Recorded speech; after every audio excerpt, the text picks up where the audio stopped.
వచ్చి తెలుగుదేశం పార్టీ పుట్టింది. మన రాజ్యాధికారంలో భాగస్వామ్యం వస్తేనే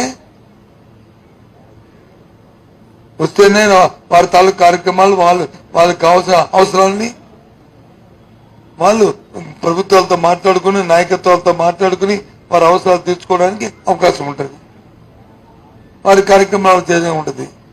ఎంతసేపు ఒకరిని ఒత్తాస పలుకొని ఒకరిని బతిమాలుకుని ఒకరికి మోచేతి కింద నీళ్ళు తాక్కుంటూ చేయవలసిన అవసరం అంటూ ఉండదు అని కోరుకుంటాడు చంద్రబాబు నాయుడు. జగన్మోహన్ రెడ్డి కోరుకుంటారు వాళ్ళ కార్యక్రమాలు వాళ్ళే చేసుకునేట్టు అవకాశాన్ని ఇవ్వాలి అని చెప్పి జగన్మోహన్ రెడ్డి కోరుకుంటారు. అది వ్యత్యాసం జగన్మోహన్ రెడ్డి గారికి చంద్రబాబు నాయుడికి ఉన్న వ్యత్యాసం. చంద్రబాబు నాయుడు కాదు, వారితో పాటు జతకట్టిన పార్టీలు కూడా తీసుకుంటే, ఆ కూటమి తీసుకుంటే 3 పార్టీలు తాలూకా ఏ విధంగా వాళ్ళకి ఇచ్చిన సీట్లలో ఏ రకంగా వాళ్ళు సామాజిక న్యాయం పాటించారో ఆలోచన చేసుకోమని కోరుతాం.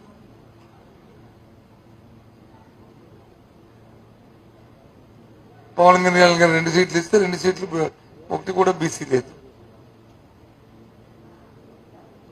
అలాగే 6 సీట్లలో భారతీయ జనతా పార్టీ పోటీ చేస్తుంటే ఒకటి వచ్చి కాన్స్టిట్యూషన్ అప్లికేషన్ ఎస్సీ తీసేస్తే ఒక ఎస్సీ తీసేస్తే మిగతా 4 సీట్లు ఎవరికి ఇచ్చారు. ఎంత విడ్డూరం అంటే, ఎంత ధైర్యం అంటే ఆ పార్టీలకి, ఉత్తరాంధ్ర ప్రజల పట్ల ప్రజలతో ఆలోచన పట్ల అంత చిన్న చూపు అంటే, ఎక్కడో ఉన్నాను తీసుకొచ్చి ఇక్కడ పెట్టి లాబీయిస్టులు పెట్టి వాళ్ళు గెలుద్దాం అనుకునే తాపత్రయం చేస్తున్నారు. అంటే ఎవరి ఆత్మాభిమానంతో వీరు వచ్చి ఆటలాడుతున్న ఆలోచన చేయండి.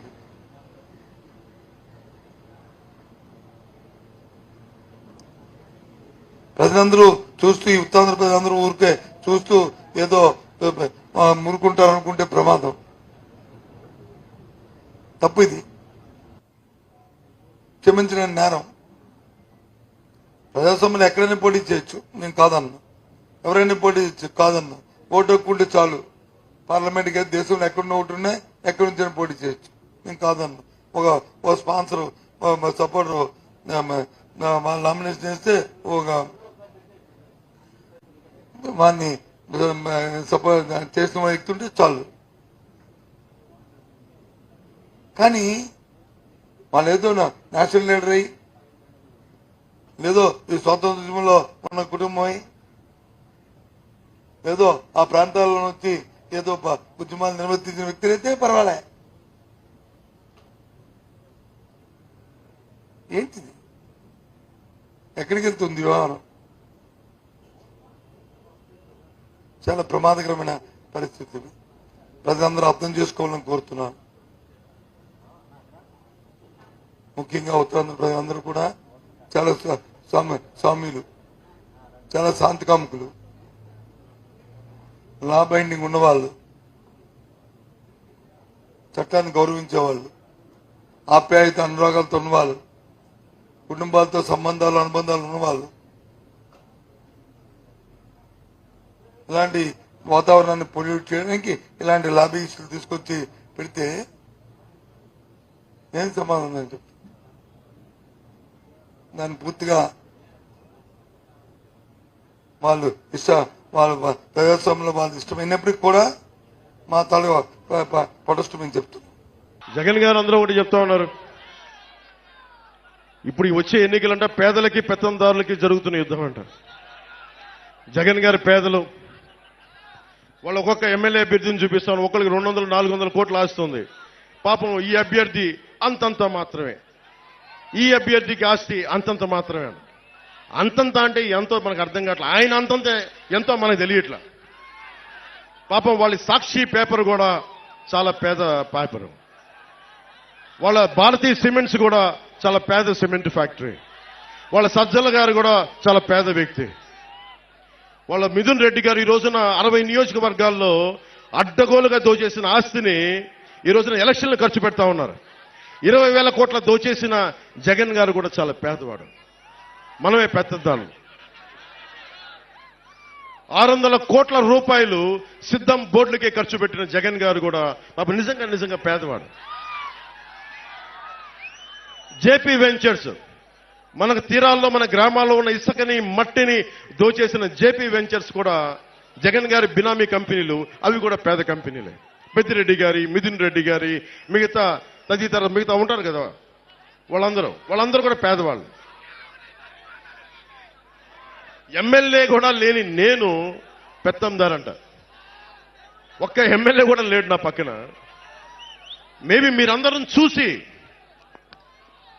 అందరినీ చూసి అది నా ధనం అనుకుంటున్నాడేమో. అలా అనుకుంటే నాకు ఇబ్బంది లేదు. ధనం అయితే నేను ధనవంతుడినే.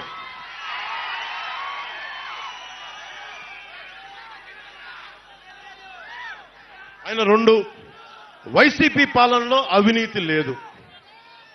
అవినీతి నిరోధక శాఖ టోల్ ఫ్రీ నెంబర్ ఇస్తే 4 సంవత్సరాల్లో 8 లక్షల కంప్లైంట్స్, ఫిర్యాదులు వెళ్ళినాయి. 2 లక్షలు ఫిర్యాదులు ఓన్లీ వారి మంత్రివర్గం సిబ్బంది మీదే. ఇంకో 4 లక్షలు వారి ఎమ్మెల్యేల మీద, ఎమ్మెల్సీల మీద. వీళ్ళందరూ అంట పాపం కూర్చోబెట్టి అవినీతి లేదంటే వీళ్ళు ఎవరి దగ్గర డబ్బులుండవు, ఎవరి దగ్గర అవినీతి లేదు. మరి అవినీతి లేకపోతే ఈ రోజున జగన్ ని ఎందుకు ప్రజలందరూ వెనక్కి పంపించాలని చూస్తూ ఉన్నారు? మీరు ఆలోచించండి. జగన్ దగ్గర అవినీతి లేదని మీరు అందరూ అనుకుంటున్నారా? మీరు ఒకసారి ఆలోచించండి. జగన్ సత్యపురుషుడు. మీరు శ్రీపాద శ్రీవల్లభుడు వెలిసిన నేల ఇది, శక్తిపీఠం వెలిసిన నేల ఇది, పీఠికాపురం ఇది. ఈ నేల నుంచి మిమ్మల్ని అడుగుతున్నాను, జగన్ అవినీతి చేయలేదని మీరు గుండెల మీద వేసుకొని చెప్పగలరా? ఇక్కడ దొయ్యలేదని మీరు చెప్పగలరా?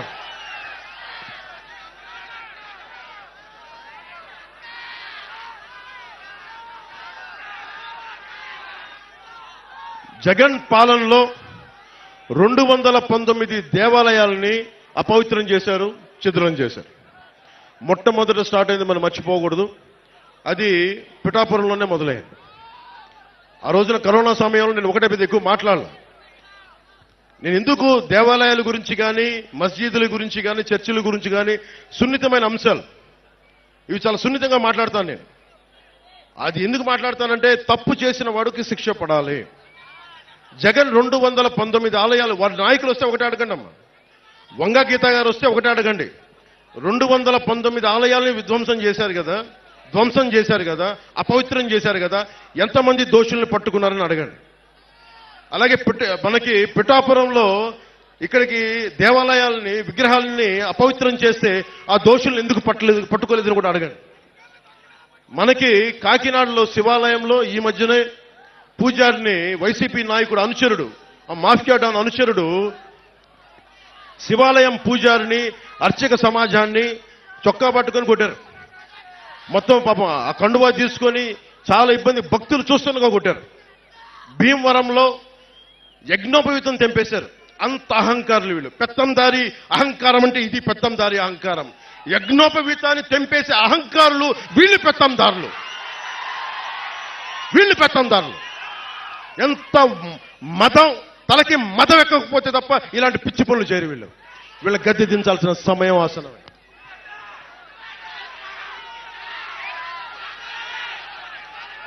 ఏ స్థాయికి వెళ్ళిపోయారంటే ఈ రోజున వేమూరు నియోజకవర్గంలో పార్టీల కోసం వచ్చే మా కూటమికి నిలబెట్టడానికి మద్దతు కోసం వచ్చిన ఎన్ఆర్ఐల్ని మీరు కూటమి కోసం మీరు ప్రచారం చేస్తే మిమ్మల్ని వెనక్కి వెళ్ళనివ్వం, మీ మీద కేసులు పెడతామని బెదిరిస్తా ఉన్నారు.